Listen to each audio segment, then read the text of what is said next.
ए सुनी ना सासू माँ, हम टाइप के लेडीज नहीं है, हमको भी हगाने मुताने पदाने आता है, समझी?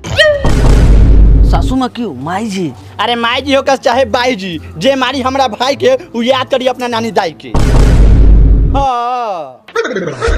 ई कहारे जमुनवा के मतारी पतोहिया गलत गछ लेनी सका। गच ले लो चाहे रच ले लो, अब तक कच कच लोल चलावता एकरी बहिन के टीना उधारो। बाहर दीदिया, तू तो अपन सुअर जैसन ससुराल हिला के रख देले।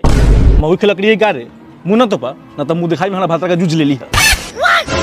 ए सही रे खाके केले हई मौगी बतावा त नया कन्या की कोनो चाल बा लागत नहीं हरे के खेलल हई का दो। सही कहता नहीं है दुलड़ी दीदिया, लगा तुमने बाप भाई के मुंह पर छिछड़िए कट के आयल है। हां, नया नचर कन्या बहन त नीचे में मुड़ी करके चुपचाप रहे के चाही त गार उमको कहले बारी। साचो रे बिजू को बहु लागत एकर बाप दादा ऑर्केस्ट्रा के मालिक है का दनी आते आते लगली अलाउंस करे।